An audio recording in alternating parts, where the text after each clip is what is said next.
clarifier les choses au sujet d'incorporer du bois dans les buts. Donc ici on est à Campel, au siège de l'assaut. Donc en fait c'est un bac de culture qui fait à peu près une vingtaine de mètres de long. Et on peut voir il y a à peu près 1,20 m de hauteur.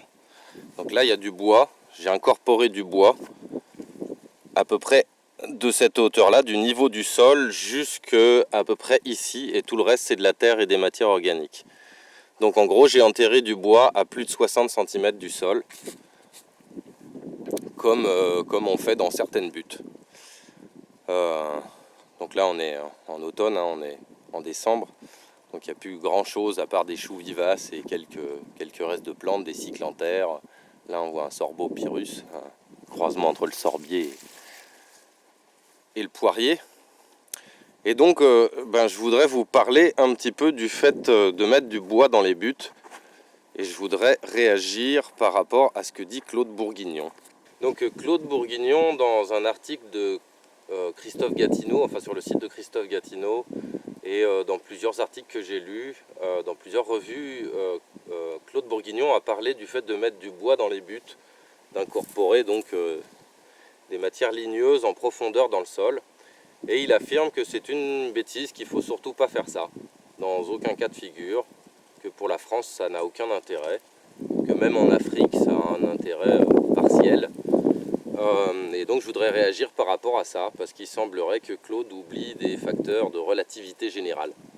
C'est que toutes ces règles qu'il a pu découvrir sont relatives à son champ d'expérimentation. Donc en fait ce qui se passe dans le sol, c'est que quand on enterre des matières organiques, par exemple des engrais verts, quand on fait des labours profonds, ce qui se passe, c'est que la décomposition de ces matières organiques par les bactéries et par les champignons vont consommer tout l'oxygène du sol. Donc il ne va plus y avoir d'oxygène dans le sol. Le sol va s'acidifier, le taux de gaz carbonique va augmenter, jusqu'à ce qu'il y ait blocage de la vie du sol et minéralisation des matières organiques. Un peu comme ça se passe dans une épave qu'on jette dans la mer. Les épaves gallo-romaines sont toujours pas en bon état, mais enfin le bois s'est pas décomposé. Donc du bois qui est en absence d'oxygène ne peut plus se décomposer, les champignons ne peuvent plus faire leur travail. Donc Claude affirme que dans toutes les buttes, c'est ce qui va se passer. Ce qui va se passer, c'est que le sol va s'asphyxier et que le bois va plus se décomposer, il va se minéraliser, que ça va acidifier le sol et que ça a un effet complètement négatif sur les cultures. Et il se trouve que je pratique cette technique de culture sur butte depuis très longtemps. Philippe Forer fait ça depuis plus de 40 ans. Sepp Holzer fait ça depuis plus de 30 ans. Des lieux qui utilisent cette technique de jardinage, j'en ai filmé plus d'une vingtaine.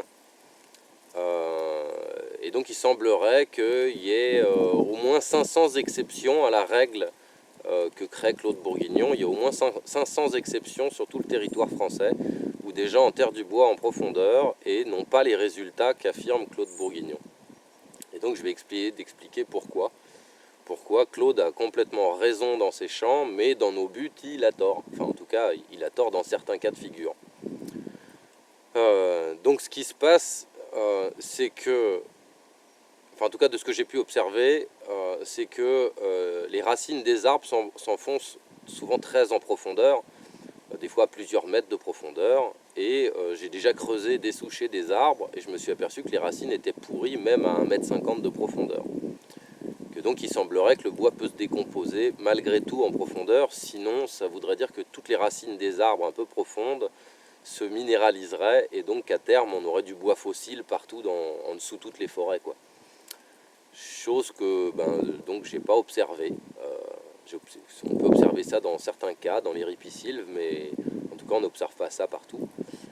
Et donc je vais expliquer un petit peu ce qui se passe dans nos buts et pourquoi ça marche, et pourquoi dans nos buts il y a beaucoup de gens qui ont des résultats assez intéressants malgré ce que dit Claude Bourguignon. Donc le facteur de relativité générale qui se passe dans nos buts et qui ne se passe pas dans les champs de Claude Bourguignon, c'est que dans les champs, quand on passe régulièrement une herse, un rotavator et tout ce qui travaille le sol en surface, ça retire l'activité de bon nombre d'animaux, dont les larves de coléoptères, dont les campagnols, dont les fourmis, On ne voit pas souvent de fourmilières dans un champ, même en bio, parce qu'on les bouleverse toutes les 5 minutes avec nos activités de tracteur. Chose qui ne se passe pas du tout dans une butte pérenne où on essaye d'éviter de travailler le sol en surface. On rapporte que des matières organiques. Donc très rapidement, on crée un biotope paradisiaque pour des larves de coléoptères, pour des fourmis, pour des familles de campagnols, qui, un peu comme nos mineurs, ne font pas des trous comme ça bêtement jusqu'à s'asphyxier, font en sorte d'amener l'oxygène là où ils vivent. Donc les fourmis font ça depuis des millions d'années, les termites aussi. Donc je ne suis pas du tout étonné que dans nos buttes on ait de l'oxygène en profondeur, parce qu'il y a des animaux qui vont faire en sorte qu'il y en ait.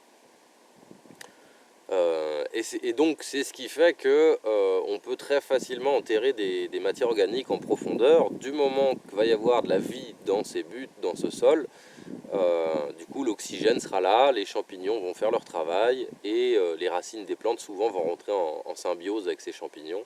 Alors pas toutes, les racines des arbres par exemple rentrent très facilement en symbiose avec les champignons, alors qu'un chou ou une autre plante va moins bien s'enraciner que les plantes du stade préforestier. Donc les fraises, les framboises, les cassis, tout ça, ça s'enracine très bien avec les champignons. Par contre les légumes un peu moins, parce qu'ils sont plus souvent en symbiose avec des bactéries qu'avec des champignons.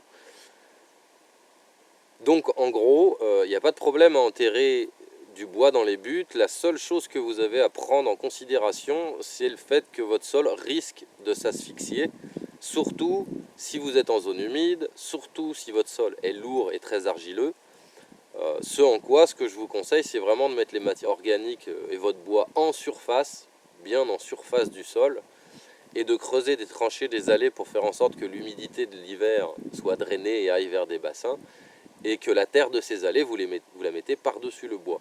Donc dans ce cas-là, en fait, même en hiver, quand le sol se sature d'eau, quand il pleut, l'eau est évacuée et nos bouts de bois ne trempent pas dans l'eau, donc ne sont pas en asphyxie. Donc du coup, les champignons continuent à travailler en hiver sans aucun problème, et il n'y a pas cet effet de minéralisation dans le sol, d'augmentation du taux de gaz carbonique et d'acidification du sol. Au contraire, en hiver, du coup, les champignons vont encore mieux travailler qu'en été, et ça va décomposer plus vite le bois. Donc a priori, aucun problème à mettre du bois dans les sols par rapport à l'asphyxie du sol, sauf donc en cas de sol argileux lourd, ou si on met ça en dessous du niveau de saturation d'eau. Maintenant, il nous reste le facteur de collaborer avec les campagnols. Et ça, c'est une autre affaire, c'est une autre histoire. Parce que Philippe Forer, c'est très souvent qu'il récolte des panais pas entiers, des carottes pas entières, que les larves de cétoine, par exemple, lui mangent beaucoup de racines de ses salades, de ses légumes. Donc les mêmes auxiliaires qui vont faire en sorte qu'on va avoir un sol super riche, super aéré et plein de matières organiques digérables par nos plantes, ces mêmes auxiliaires ils vont avoir un effet négatif. Un petit peu comme les mésanges mangent les larves de carpocaps au printemps, mais font des trous dans les pommes en été parce qu'elles ont soif. Donc c'est toujours le partage écosystémique que l'humanité a du mal à faire. C'est que si on veut gagner, il faut savoir perdre. Si on veut gagner en temps et en arrosage, il faut savoir perdre des légumes à cause des campagnols. Et ça, donc, c'est une autre histoire, c'est le sujet d'une autre vidéo. Donc a priori, pas de problème pour mettre du bois dans les buttes, ça dépend comment on le fait.